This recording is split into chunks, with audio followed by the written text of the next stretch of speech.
ഇന്ന് നോമ്പ് തുറക്കുമ്പോൾ നമ്മളൊരു സ്പെഷ്യൽ സാധനമാണ് കേട്ടോ ഉണ്ടാക്കാൻ പോകുന്നത്. അപ്പോൾ സത്യം പറഞ്ഞാൽ ഇതിന്റെ പേരെന്താന്ന് എനിക്കറിയില്ല. നമ്മള് കക്കറോട്ടി അതുപോലെ കുഞ്ഞിപ്പത്തിരി എന്നൊക്കെ പറയൂലേ, സംഭവം അത് തന്നെയാണ്. പക്ഷെ ഉണ്ടാക്കുന്ന രീതി കുറച്ച് ഡിഫറെന്റ് ആണെന്ന് മാത്രം കേട്ടോ. അപ്പോൾ ഏതായാലും ഇതെങ്ങനെ ഉണ്ടാക്കുന്നത് നമുക്കൊന്ന് നോക്കാം കേട്ടോ. അപ്പൊ നമ്മള് സാധാരണ പത്തിരിക്ക് മാവ് കുഴക്കൂലേ, ഞാൻ ഇതിന്റെ മുന്നേ കുഞ്ഞിപ്പത്തിരിന്റെ റെസിപ്പി ഇട്ടിട്ടുണ്ടായിരുന്നു കേട്ടോ, ഇറച്ചിക്കറിയൊക്കെ ഒഴിച്ചിട്ട് മിക്സ് ആക്കിയിട്ടുള്ള.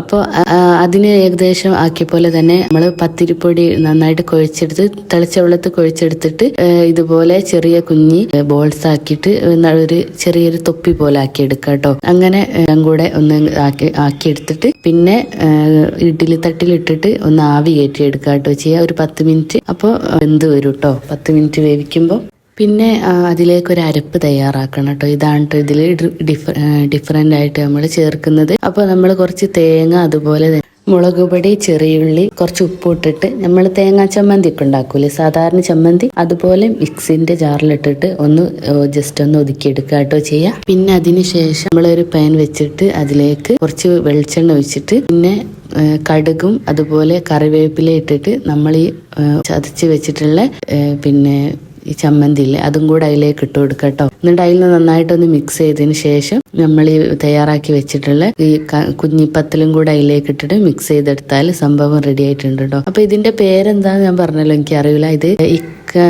ഇക്ക ഗൾഫിലുള്ള സമയത്ത് അവിടുന്ന് ഇങ്ങനെ ഒരു 3-4 വർഷം മുന്നോട്ടോ, അപ്പൊ അവിടുന്ന് ഇങ്ങനെ എയർപോർട്ടിൽ ടാക്സി ഒക്കെ ഓടുന്ന പണിയായിരുന്നു. അപ്പൊ ഇങ്ങനെ ചായ കുടിക്കാൻ വേണ്ടിയിട്ടൊക്കെ വൈകുന്നേരം ഇറങ്ങുമ്പോൾ സ്ഥിരമായിട്ട് കഴിക്കുന്ന ഒരു സാധനമായിരുന്നു എന്ന് പറഞ്ഞു. എന്നോട് എന്നും പറയൂട്ടോ, ഉണ്ടാക്കാൻ നല്ല ടേസ്റ്റാന്ന് ഉണ്ടാക്കി നോക്കാണ്ടി, കണ്ണൂരുകാരൊക്കെ ഉണ്ടാക്കുന്നതാന്ന് കേട്ടോ എന്നോട് പറഞ്ഞത്. അപ്പൊ ഞാനും ഇതുവരെ ഇത് കഴിച്ചിട്ടില്ല. അപ്പൊ ഞാൻ ആ ഒരു എന്താണെന്നൊന്ന് അറിയാൻ വേണ്ടിയിട്ട് ഒന്ന് ടെസ്റ്റ് നോക്കിയതാട്ടോ, അങ്ങനെ ഉണ്ടാക്കി നോക്കാന്ന് പറഞ്ഞപ്പോൾ സംഭവം നല്ല ടേസ്റ്റ് ഉണ്ടായിരുന്നു. ഇതിങ്ങനെ മൊത്തത്തിലൊന്ന് മിക്സ് ചെയ്തെടുത്താൽ സംഭവം റെഡി ആയിട്ടുണ്ട്. ഇതിന്റെ പേരറിയുന്നോലോ ഇത് ഉണ്ടാക്കുന്നോലോ ഉണ്ടെങ്കിൽ ഒന്ന് പറയണം കേട്ടോ, ഇങ്ങനെ തന്നെയാണോ ഇത് ഉണ്ടാക്കല് എന്നുള്ളത്. ഏതായാലും സംഭവം നോമ്പ് തുറക്കുമ്പോൾ ഞങ്ങൾ കഴിച്ചപ്പോൾ നല്ല ടേസ്റ്റ് ഉണ്ടായിരുന്നു. ഇന്ന് നമ്മൾ ഇതിന്റെ കൂടെ ഒരു തരിക്കഞ്ഞി കൂടി ഉണ്ടാക്കുന്നുണ്ട് കേട്ടോ. അപ്പൊ തരിക്കഞ്ഞി പറഞ്ഞ മാതിരി എന്നും ഒന്നും ഉണ്ടാക്കൂല, എപ്പോഴെങ്കിലും ഒക്കെ കുടിക്കാൻ വേണ്ടി പൂതിയാവുമ്പോ ഒക്കെ ഉണ്ടാക്കി. അപ്പൊ ഞാനൊരു ചെറിയ കലത്തിലേക്ക് കുറച്ച് പാലും അതുപോലെ തന്നെ കുറച്ച് വെള്ളവും കൂടെ ഒഴിച്ചിട്ടുണ്ട് കേട്ടോ. കൂടുതൽ പാലെടുക്കണം കേട്ടോ,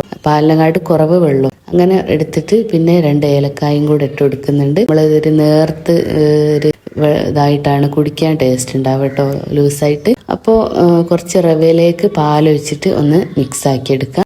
ഒന്ന് കലക്കിയെടുത്തിട്ട് നമ്മൾ തിളച്ച് വരുന്ന സമയത്ത് പാലും വെള്ളവും കൂടെ ഒഴിച്ചില്ല, ഇതുപോലെ ഒന്ന് ഇളക്കി വേവിച്ചെടുക്കട്ടോ. അപ്പോൾ ഒരു 10 മിനിറ്റ് അത് വെന്ത് കിട്ടും കേട്ടോ. റവ പെട്ടെന്ന് വേവല്ലോ. അപ്പോൾ വെന്ത് വരുന്ന സമയത്ത് കുറച്ച് തേങ്ങാപ്പാലും കൂടെ ചേർക്കണം കേട്ടോ. അത് ഞാൻ ഇതിന്ന് മിസ്സായി പോയതാണ്. തേങ്ങാപ്പാലും കൂടെ, തേങ്ങൻ്റെ 1/4 പാലും കൂടെ ചേർത്താൽ നല്ല ടേസ്റ്റ് ആയിരിക്കും കേട്ടോ. പിന്നെ മധുരം ബാലൻസ് ചെയ്യാൻ വേണ്ടിയിട്ട് 2 കല്ല് ഉപ്പും ആവശ്യത്തിനുള്ള പഞ്ചസാരയും കൂടെ ഇട്ടിട്ട് പിന്നെ നെയ്യിൽ കുറച്ച് അണ്ടിപ്പരിപ്പും മുന്തിരിയും കൂടി താളിച്ച് വെച്ചാൽ നമ്മളെ തരിക്കഞ്ഞി റെഡി ആയിട്ടുണ്ട് കേട്ടോ. അപ്പോൾ ഇത് രണ്ടും ഉണ്ടാക്കാത്തവരുണ്ടെങ്കിൽ ഒന്ന് ട്രൈ ചെയ്ത് നോക്കണം കേട്ടോ, നല്ല ടേസ്റ്റാണ്. അപ്പോൾ വീഡിയോ ഇഷ്ടമായാൽ ലൈക്ക് ചെയ്യാനും കമൻറ്റ് ചെയ്യാനും സബ്സ്ക്രൈബ് ചെയ്യാനും മറക്കരുത് കേട്ടോ.